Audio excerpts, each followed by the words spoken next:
62 ஹிந்தி எதிர்ப்பு தான் இவ்வளவு பெரிய பிரளயம் ஏற்பட்டுச்சு. அதுக்கப்புறம் யாரும் அரசியல் பின்னணி இல்லாமல் தங்களுக்கு தாங்களே உணர்ந்து மிகப்பெரிய ஒரு எரிமலையாக வெடித்திருக்கின்ற இந்த மாணவ சமுதாயத்திற்கு நாம் தலைவணங்க கடமைப்படுத்தும். அரசியல் சார்ந்தவர்கள் கூட ஆதாயத்திற்காக செய்வார்கள். ஆனால் மானமுள்ள தமிழன், ரோசமுள்ள தமிழன் என்று இன்று மாணவர்கள் அதை நிரூபித்திருக்கின்றார்கள். உண்மையிலே எந்த துறை சார்ந்தாலும் சரி, அவர்கள் அனைவரும் அந்த மாணவர்களுக்கு தலைவணங்க கடமைப்பட்டிருக்கிறோம்.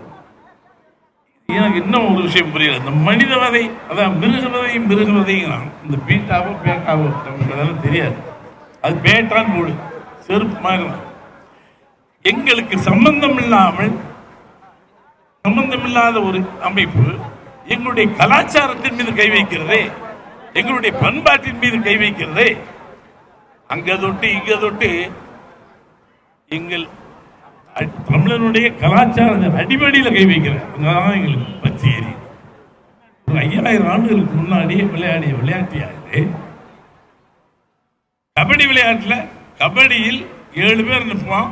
ஒருத்தன் காலை மாதிரி திமிரு போவான், அவனை பிடிச்சி அமுக்கும். அது கபடி. அதை ஒலிம்பிக்ல ஏற்றுக்கிட்டேன். ஆனால் அதே விளையாட்டு தான் இன்னொரு பரிமாணம் காலை விளையாட்டு.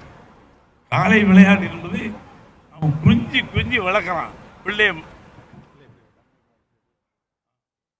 அவன் அண்ணன் தம்பி மாதிரி, சொந்த பிள்ளை மாதிரி வளர்க்கிறான்.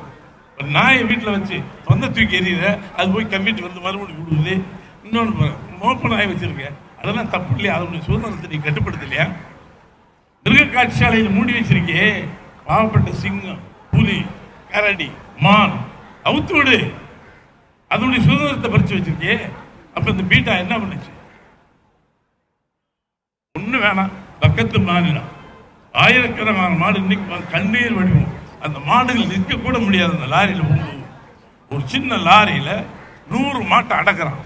அது நிற்கவே முடியாது. அது கொண்டு ஸ்லாட்டர் பண்ண போறேன். அது எவ்வளவு பெரிய கொடுமை.